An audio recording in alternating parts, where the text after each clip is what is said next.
देखो जो टॉपिक है हम लोगों का वो क्या है, difference between promissory note and bill of exchange.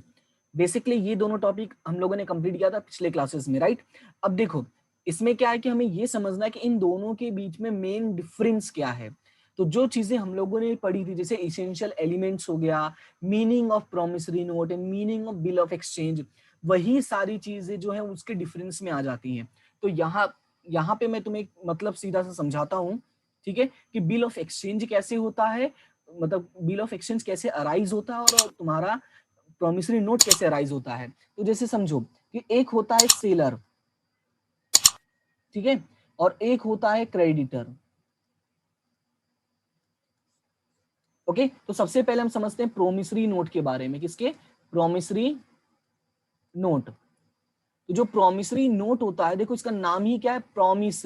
Okay, अगर नाम इसका देखते हो तो क्या है, नाम है प्रॉमिस। ओके, तो जो प्रोमिसरी नोट होता है बेसिकली वो जो, सॉरी यहाँ पे मैंने क्रेडिटर लिख दिया है, सेलर और बायर होगा। ओके,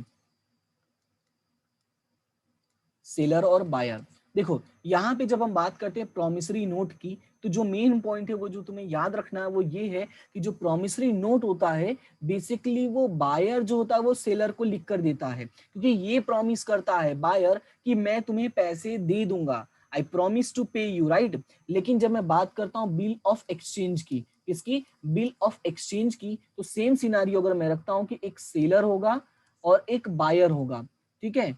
अगर एक सेलर और एक बायर होगा तो इसमें क्या होता है, जो सेलर होता है वो बिल ड्रॉ करता है बायर पे, ठीक है। ये क्या करता है, ये बिल ड्रॉ करता है और सामने वाला जो पर्सन यानी बायर जो है इस बिल को क्या करता है, एक्सेप्ट करता है। और एक्सेप्ट करके ये क्या कर देता है, इसको रिटर्न कर देता है किसकी तरफ, यहाँ पे क्या कर देगा, एक्सेप्ट करके रिटर्न कर देगा। जब तक ये एक्सेप्ट नहीं करेगा, याद रखना कि जब तक ये एक्सेप्ट नहीं करेगा तब तक जो ये बिल है वो बिल नहीं माना जाता है, नॉर्मली एक डॉक्यूमेंट ही होगा तब तक।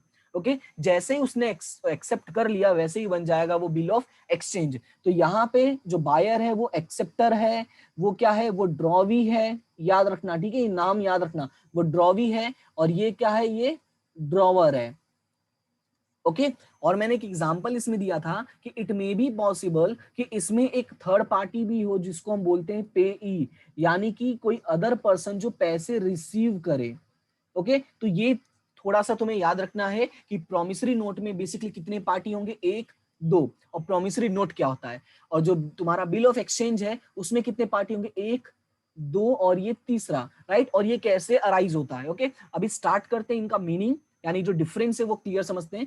सबसे पहला जो डिफरेंस आएगा वो है नेम ऑफ पार्टीज। ओके, इसीलिए मैंने कहा ना कि यहाँ पे अगर हमें थोड़ा सा आइडिया होगा कि क्या होता है तो डिफरेंस लर्न करना इजी हो जाएगा। सबसे पहला है नेम ऑफ पार्टीज, जिसमें है प्रोमिसरी नोट का। अब इसमें क्या लिखा है, देयर आर टू पार्टीज। तो याद रखना कि प्रोमिसरी नोट में टू पार्टीज होते हैं, बेसिकली मेकर एंड पेई। ओके, मेकर का मतलब जो बनाने वाला है और पेई का मतलब जो रिसीव करने वाला है।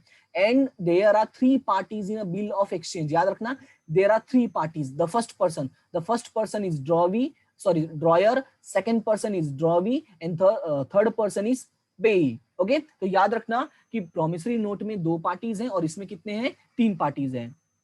क्लियर है इतना?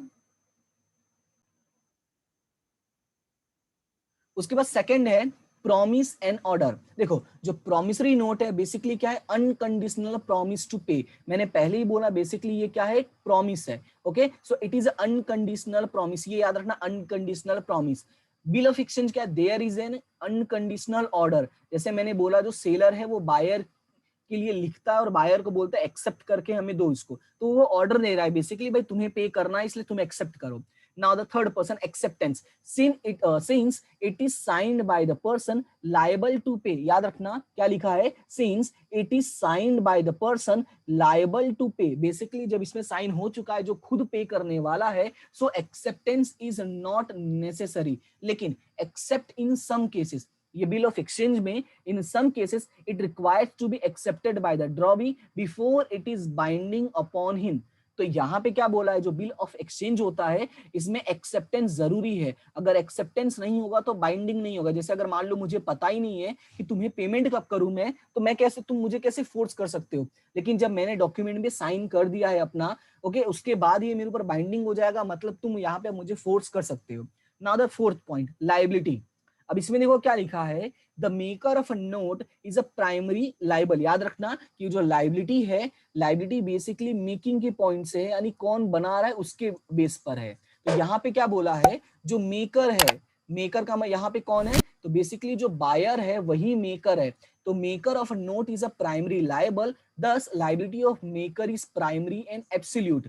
अब इसमें क्या है, the drawer of a bill is a liable only when the drawee does not accept the instrument और पे द मनी ड्यू। अब यहाँ पे समझो, बेसिकली जो ड्रॉवर है यानी जो सेलर है, तो उसकी लाइबिलिटी क्या होगी, वो सेकेंडरी होगी। तो फर्स्ट लाइबिलिटी किसकी होगी, वो बायर की होगी, यानी जो एक्सेप्ट करता है।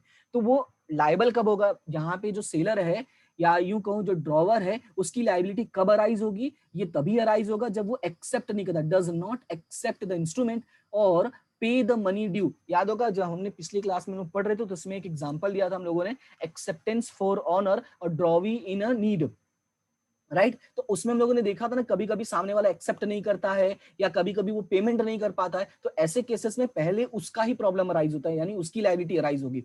आगे लिखा है the liability of the drawer is secondary and conditional. तो याद रखना यहाँ पे जो ड्रॉवर होगी उसकी लायबिलिटी सेकेंडरी होगी और कंडीशनल। तो यहाँ पे ऐसा क्यों बोला, उसका मैं तुम्हें सिंपल एग्जांपल देता हूं। जैसे ये जो मैंने यहाँ पे अभी तुम्हें यहाँ पे ड्रॉ करके एक्सप्लेन किया है कि जो सेलर है, इट मे बी पॉसिबल उसने बिल किसी थर्ड पार्टी को दे दिया हो, यानी किसी अदर पर्सन को दे दिया हो, तभी मैंने उसका नाम पे ही बोला है। जैसे मान लो ये ए है, ये बी है और ये सी है, राइट। फिर ए ने क्या किया, जो बिल था वो सी को दे दिया है। अब मान लो कि जो बायर है यानी बी है, उसने पेमेंट नहीं किया, ठीक है। तो प्रॉब्लम क्या होगा, ये जो पे यानी ये जो सी है, ये बी के पास थोड़ी जाएगा, ये तो ए के पास जाएगा क्योंकि ए ने उसको दिया था। तो इसी वजह से यहाँ पे बोला है कि जो इसकी लायबिलिटी होती है वो क्या होती है, सेकेंडरी होती है और क्या होती है, कंडीशनल होती है। कंडीशनल का मतलब जब बी नहीं पे करेगा तब अराइज होगा ना, तो ये याद रखना है। उसके बाद नेक्स्ट पॉइंट, रिलेशनशिप। अब रिलेशनशिप में देखो क्या बोला है, the maker stands in the immediate relationship with the payee, a note cannot be made payable to the maker himself। देखो याद रखना कि जो यहाँ पे रिलेशनशिप होता है वो किसके साथ होता है, पेई के साथ होता है। और a note cannot be made payable to the maker himself, वो खुद के लिए तो पहली बात कभी ऐसा नोट नहीं बना सकता है। लेकिन यहाँ पे देखो क्या लिखा है, the drawer stands in immediate relationship with the acceptor. देखो क्या लिखा है, the drawer stands in the immediate relationship with the acceptor. Basically जो पर्सन एक्सेप्ट करता है उसके साथ ही इसका इमीडिएट रिलेशन होता है, एंड नॉट विद द पेई, पेई के साथ नहीं होगा। In the drawer and the payee in a bill may be one and the same person. और याद क्या रखना है, इट मे बी पॉसिबल कि ड्रॉवर जो ड्रॉ करने वाला हो और जो पैसे रिसीव करने वाली भी payee in a bill may be one and the same person, एक ही हो सकता है, लेकिन इट मे बी पॉसिबल कि अलग अलग भी हो। दैट्स व्हाई ये यहाँ पे मेंशन किया है।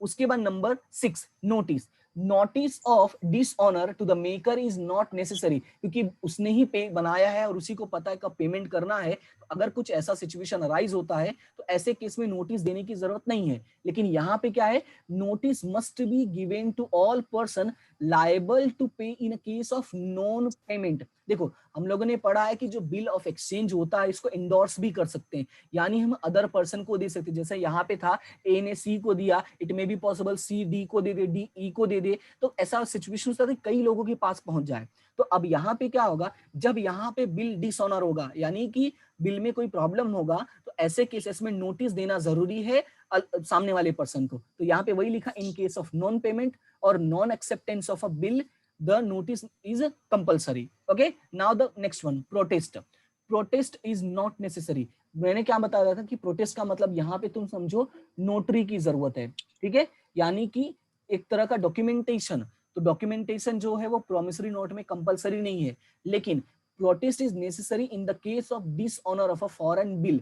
यहाँ पे क्या बोला, जब फॉरेन बिल में ऐसा कोई सिचुएशन क्रिएट होता है तो वहां पे प्रोटेस्ट जो है वो कंपलसरी है। If such a protest is necessary according to law at the place where it is drawn.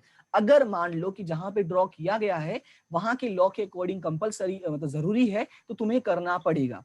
Okay, now the next one, bearer. No bearer promissory note can be instrument made which is payable to the bearer. देखो यहाँ पे याद रखना है कि भाई जो promissory note होता है वो बेरर वाला नहीं होगा, लेकिन यहाँ पे बोला है a bill payable to the bearer can be drawn.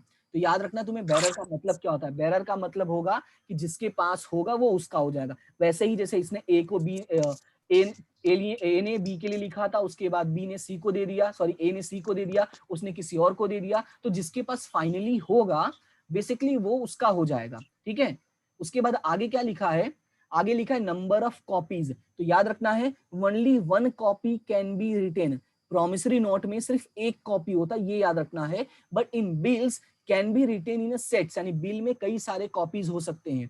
अब यहाँ पे देखो मैं तुम्हें सिंपल एग्जांपल देता हूँ। जैसे जो फॉरेन बिल्स होता है बेसिकली, जो हमारे अगर यहाँ पे ही बिल बना रहे हो तो उसमें नहीं जरूरत होती है, लेकिन जो फॉरेन बिल्स होता है उसमें कई सारी कॉपीज हो सकते हैं कि एक उसके खुद के पास हो, एक तुम्हें सेंड कर दे, या और एक किसी थर्ड पार्टी को सेंड कर दे। तो इसीलिए ये वर्ड यूज किया है कि number of copies can be drawn in a bill of exchange but not in a promissory note. Okay, तो ये डिफरेंसेस है जो तुम्हें याद रखना है। और डिफरेंस याद करने का सबसे बेस्ट वे यही है कि तुम्हें पहले तो इनको सेपरेटली लर्न करना पड़ेगा। अगर सेपरेटली लर्न कर लेते तो डिफरेंस इजी हो जाएगा। तो अब अगर किसी को कोई भी डाउट है तो पूछो।